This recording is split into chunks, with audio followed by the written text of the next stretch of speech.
കാന്ത, DQവിന്റെ കാന്ത. ഇതൊരു സാങ്കല്പിക കഥയല്ല, മറിച്ച് തെന്നിന്ത്യ കണ്ട ആദ്യത്തെ സൂപ്പർ സ്റ്റാറിന്റെ യഥാർത്ഥ ജീവിതമാണ്. പ്രശസ്തിയുടെ കൊടുമുടിയിൽ നിന്ന് ഒരു കൊലപാതക കേസിൽ വീണ സിനിമാ ലോകം തന്നെ കൈവിട്ട ഒരു ഇതിഹാസ താരത്തിന്റെ കഥ. ആരായിരുന്നു ത്യാഗരാജ ഭാഗവതർ? കാന്ത പറയുന്നത് ആ അവിശ്വസനീയമായ ജീവിതമാണ്. 1930-40 കാലഘട്ടം തെന്നിന്ത്യൻ സിനിമയുടെ സുവർണ കാലം.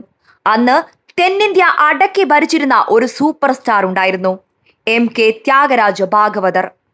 MGRനും ശിവാജി ഗണേശനും മുൻപേ തെന്നിന്ത്യയിലെ ആദ്യത്തെ സൂപ്പർ സ്റ്റാർ എന്ന് വിശേഷിപ്പിക്കപ്പെട്ട അതുല്യ പ്രതിഭ. അദ്ദേഹത്തിന്റെ പാട്ടുകളും അഭിനയവും ജനങ്ങളെ അത്രയധികം ആകർഷിച്ചിരുന്നു. സിനിമകൾ കാണാനല്ല, അദ്ദേഹത്തിന്റെ പാട്ട് കേൾക്കാൻ വേണ്ടി മാത്രം ആളുകൾ തിയേറ്ററിൽ തടിച്ചുകൂടിയിരുന്ന ഒരു കാലം. സിനിമാ ലോകം അദ്ദേഹത്തിന്റെ കാൽ കീഴിലാണെന്ന് തോന്നിയ സമയത്താണ് ആ സംഭവം നടക്കുന്നത്. അക്കാലത്ത് ലക്ഷ്മികാന്തൻ എന്നൊരു പത്രപ്രവർത്തകൻ ഉണ്ടായിരുന്നു.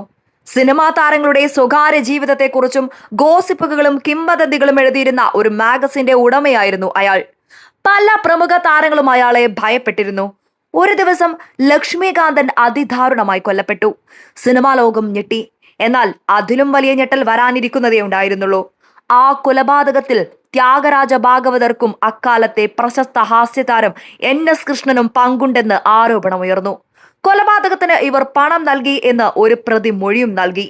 പ്രശസ്തിയുടെ കൊടുമുടിയിൽ നിന്നിരുന്ന ഭാഗവതരും കൃഷ്ണനും അറസ്റ്റിലായി.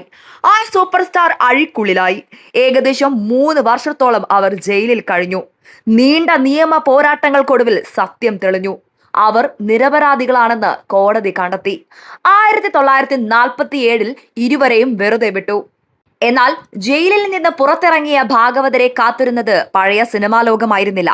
കാലം മാറിയിരുന്നു, പ്രേക്ഷകർ മാറിയിരുന്നു, പുതിയ താരങ്ങൾ ഉദയം ചെയ്തിരുന്നു. NS കൃഷ്ണൻ എങ്ങനെയോ സിനിമയിൽ വീണ്ടും സജീവമായി. പക്ഷേ ത്യാഗരാജ ഭാഗവതർക്ക് അതിന് കഴിഞ്ഞില്ല. തന്റെ നിരപരാധിത്വം തെളിയിക്കുവാനുള്ള കേസിനായി അദ്ദേഹം തന്റെ സമ്പാദ്യം മുഴുവൻ ചെലവഴിച്ചിരുന്നു. ജയിൽ മോചിതനായ ശേഷം അദ്ദേഹം നിർമ്മിച്ച സിനിമകളെല്ലാം പരാജയപ്പെട്ടു. ഒരു കാലത്ത് തെന്നിന്ത്യൻ സിനിമയുടെ രാജാവായിരുന്ന ആ മഹാനടൻ താൻ ചെയ്യാത്ത കുറ്റത്തിന്റെ പേരിൽ എല്ലാം നഷ്ടപ്പെട്ട് 49-ാം വയസ്സിൽ പ്രമേഹം ബാധിച്ച് ലോകത്തോട് വിട പറഞ്ഞു.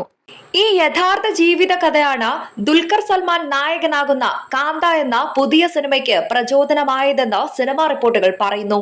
അങ്ങനെയെങ്കിൽ ത്യാഗരാജ ഭാഗവതറായി ദുൽഖറിന്റെ പ്രകടനം ഇനി തിയേറ്ററുകളിൽ കാണാം.